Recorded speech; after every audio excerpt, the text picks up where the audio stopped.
What's up, everybody? So it's been a wild couple of days, couple of weeks, even couple of months in the Making a Murderer case, specifically Steven Avery's case, especially since Kathleen Zellner has brought up doing scientific testing on the Rav4.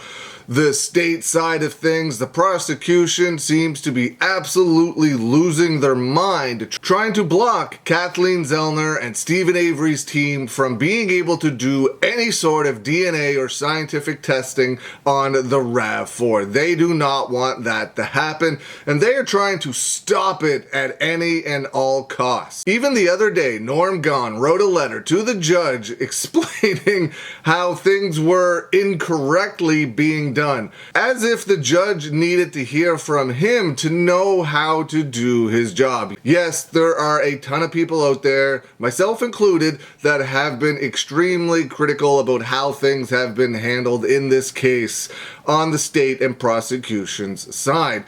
But for Norm to think, Norm is on the prosecution's side. So you would think that they are like trying to be buddy-buddy or good friends or, yeah, the judge is going to do the right thing type of thing. But no, Norm writes a letter to the judge pretty much explaining how the judge needs to do their job. Though that's the type of stuff I expect from Kathleen Zellner, saying, look, you're doing this wrong, you're doing that wrong. I never expected to see that from the prosecution side. That shows me how scared they must actually be that the judge might actually do scientific testing on the Rav4. Now, the big thing there is that a lot of people think that the Rav4 might not exist, and they are just trying to delay and or cover up the fact that they no longer have the Rav4 and didn't tell anybody about it. I don't even know if they're supposed to have to tell anybody about it, but that they don't have it, and they're trying to delay the fact they don't have it, and they're doing all of this to delay the fact that they haven't told anybody that the Rav4 doesn't exist. And that is extremely possible, it seems, to a lot of people, that they don't actually have the Rav4 anymore, and this is them trying to avoid explaining that. Alright, so today's video is about Norm Gahn again and Kathleen Zellner. Kathleen Zellner responded to Norm Gahn's letter. If you want to know what Norm wrote, I will link the video I did on him in the description below. You can go have a view for yourself. But like I said, he was just trying to tell the judge how to do their job, telling them that, this was improperly filed. They're not supposed to do that this way. The court doesn't do that. Like the judge needed to hear from them. But Kathleen Zellner has responded. This is what I expected. Kathleen Zellner has responded to Norm Gahn in a letter to the judge, the same judge that Norm wrote his letter to. It's dated March 25th, 2024.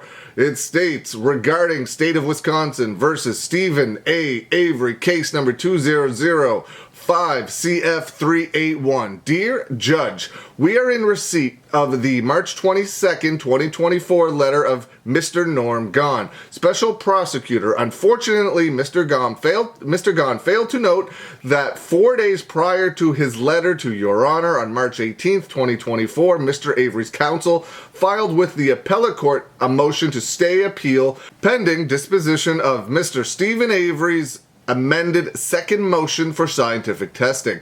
The motion requests the record be remanded to the circuit court if the appellate court grants the stay. The motion is attached for this court's review. Once the appellate court decides the motion, this court's jurisdiction over Steven Avery's amended second motion for post-conviction scientific testing will be clear. If the motion to stay and remand is granted, this court has jurisdiction to proceed with the decision on Steven Avery's amended second motion for scientific testing. If the motion to stay and remand is denied, Steven Avery will file a motion with this court to stay the scientific testing motion pending the outcome of his current appeal.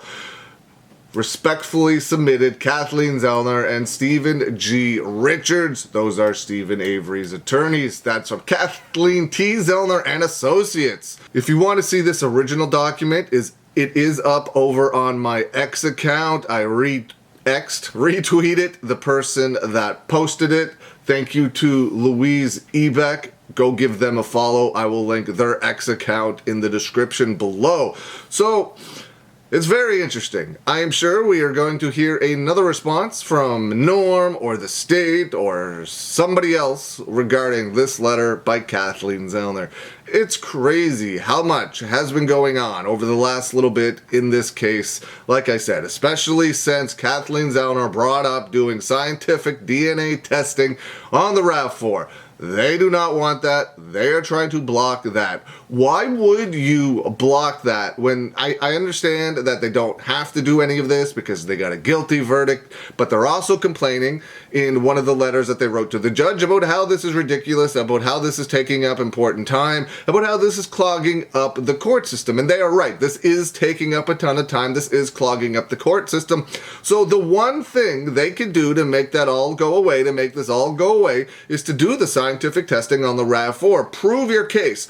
Prove that Stephen Avery is guilty. Prove that it's only his DNA and all of his stuff that is inside the Rav4. It's only his blood. It's only his DNA. It's only his sweat DNA. It's only anything of Stephen Avery's. It's nobody else that has been alleged to be a part of this crime. It's Stephen Avery only. It's not going to cost the state any time or money, and that is a big thing. The money, the cost. Stephen Avery and Kathleen Zellner have already stated that Stephen Avery's team will pay for the bill for the testing. So it's not going to cost the state anything, and they could prove their case. They could prove what they have been saying all along. And there's no way you can tell me that they don't want a big go F you to Kathleen Zellner, a big I told you so, that it was Stephen Avery. But are they really scared that something else could come back in the Rav4 proving that Kathleen Zellner and Stephen Avery have been right this whole time? Everything they have been saying has been correct. It was somebody else that committed this horrendous crime. It could go either way, but the state is fighting it so hard when it could prove their case very easily at no cost to them. It's strange. I would definitely be on the side of things. I'd be like, I told you so, go do the test. That's just me. If I was 100% certain that the person in prison was the person in prison, and you are truly upset with how much time this is taking and clogging up the court system that could be used for other people. Let me know what you think. Leave some comments below. I hope you're having a good day, and I will see you again soon.